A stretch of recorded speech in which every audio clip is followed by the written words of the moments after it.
Bosch with US Optics, and we'll be mounting our Foundation 17 and a set of zero delta rings. We have our Fix-It 6 with a 15-pound limiter and a T25, a dead level, another level for leveling your scope, zero delta rings, and our scope. So we're going to take our zero delta rings, and we're going to place them on the rail at the spacing you need on your scope. So we're going to test this out, see if that's about right. I'll move that forward one slot forward. And we're just trying to get them evenly spaced on the scope. There we go. Tighten down the sides.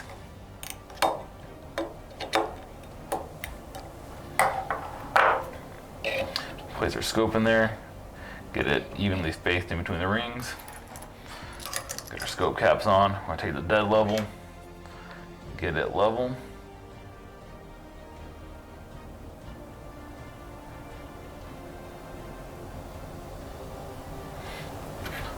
Put the level on top, level our scope. You can also use a plumb bob to do this. While staring through your scope, you can hang a plumb bob and align your reticle with the plumb line to make sure it's level.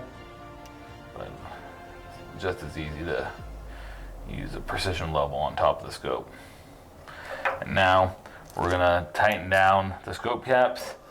We're going to get them started. And we're going to tighten these incrementally just like you would lug nuts. And we're going to make sure that they're clamped down the same amount on each side, so the gap's even all the way around. And I'm checking my level as I'm doing this, making sure I'm not pulling the scope one way or another.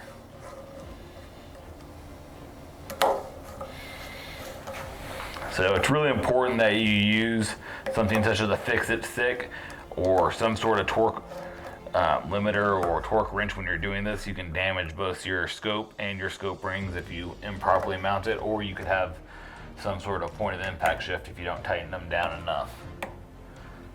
And now we're going to take them to the torque limit, 15 inch-pounds.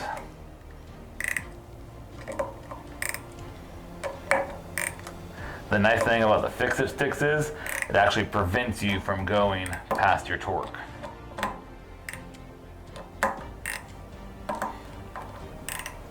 And now your scope is mounted in your ring properly and leveled.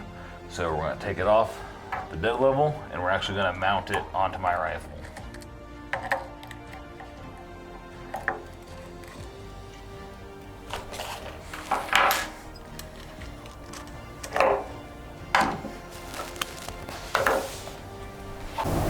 So now that we have our scope level and already in our mounts, the one thing you need to make sure is that you have your eye relief set properly for your scope. I know where my scope needs to set because I've had a scope mount on this rifle before. I need to have it at the front slot on this. So I'll snug it down. Fingers. I'm going to use a 30 inch-pound torque limiter for your side clamps and a T25.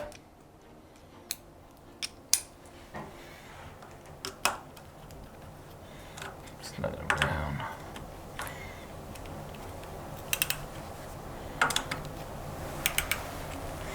And then I'm going to check to make sure that I have proper eye relief, and once I get to the range, I'm going to reinsure that my cheek weld's correct and I have good sight picture for where the scope is, make sure I don't need to adjust anything.